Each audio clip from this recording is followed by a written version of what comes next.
জুবিনে ভালটো সকলোকে পাইছিলে, সেইটো কথা সঁচা কথা কৈছে। জুবিনে কাক বেয়া পাইছিলে? জুবিনে সকলোকে ভাল পাইছিলে, সকলোকে মৰম কৰিছিলে, সকলোকে নিজতকৈও বেছি সকলোকে চাগে বিশ্বাস কৰিছিলে, আৰু সেইটোৱে আমাৰ বাবে ভুল আছিল, জুবিন আৰু মোৰ বাবে। এতিয়া আমি মানুহ চিনি পোৱাত আমাৰ দেৰি হ'ল, যেতিয়া দুৰ্ঘটনাটো হৈ গ'ল। তাৰপিছত জুবিনে সকলোকে ভাল পাইছিল, কিন্তু ভাৰতীয় ন্যায় ব্যৱস্থা, অসমৰ চৰকাৰ, অসমৰ পুলিচ প্ৰশাসন আৰু গোটেই ৰাইজে যিখিনি বস্তু দেখিছে, আনকি ভিডিঅ'টো দেখিছে, এই গোটেই কথাবোৰ হোৱাৰ পিছত কোনোবাই এনেই কাৰোবাক জেলত ভৰাই থ'ব নেকি? সেইটো প্ৰশ্ন তেওঁ নিজক সোধক।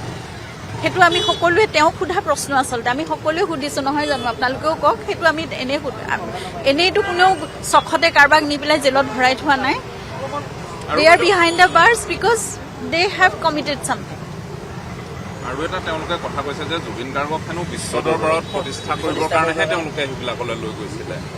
সেই প্ৰশ্নটো ৰাইজে উত্তৰ ইতিমধ্যে যথেষ্ট দিছে, আৰু মই নাভাবোঁ সেইবোৰ মানে এনেকুৱা প্ৰশ্ন আহিবলগীয়া প্ৰশ্ন নেকি? জুবিনে আজিলৈকে এই 30 বছৰে যিমানখিনি তেওঁৰ সাধনাৰ চৰ্চা তেওঁৰ নিজৰ সকলো দিলে, তেওঁ অকল দেশত নহয় বিশ্বত তেওঁ ইতিমধ্যে কিমান কাম কৰি আহিছে।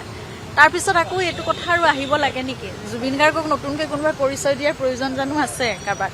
তেওঁ এজন সূৰ্য আছিল, আমাক সকলোকে পোহৰ বিলাই আছিল সাংস্কৃতিক দিশত, সামাজিক দিশত। সেই মানুহজনৰ কথা আৰু কোনোবাই কিবা মন্তব্য দিয়াটো কোনো প্ৰয়োজনে নাই, মই নাভাবোঁ সেইটো কথা। আৰু মই উত্তৰ দিব লাগে বুলিও নাভাবোঁ সেইটো কথা। অসমৰ ৰাইজে সকলোৱে জানে। নিৰ্বাচন শেষ হোৱাৰ লগে লগে কিন্তু জামিন বিচাৰি আছে চবে। মানে প্ৰথমে সিদ্ধাৰ্থ চেমগানো প্ৰথমে প্ৰত্যাহাৰ কৰিলে, আকৌ কিন্তু এতিয়া নতুনকৈ জামিন বিচাৰিছে তেওঁলোকে। তেওঁলোকৰ ফালৰ পৰা কৰি আছে। মই বিশ্বাসী এতিয়াও আমাৰ আইন ব্যৱস্থা, ন্যায় প্ৰক্ৰিয়াত, আৰু আমাৰ যি প্ৰজিকিউশ্যনৰ টীমটো তেওঁলোকে যথেষ্ট বলিষ্ঠভাৱে নিজৰ যিখিনি কৰিব লাগে তেওঁলোকে কৰি আছে। গতিকে আমিতো মনত এটা বিশ্বাস ৰাখি আমাৰ ন্যায় ব্যৱস্থাত আমি সাধাৰণ মানুহে সেইটোৱে কৰিব পাৰোঁ। গতিকে সেইমতে আমি আহি আছোঁ, এটা বিশ্বাস ৰাখি কৰি আছোঁ। এতিয়াও আশা আছে। গতিকে সেইটোৱে আৰু চাওঁ এতিয়া কি হয়।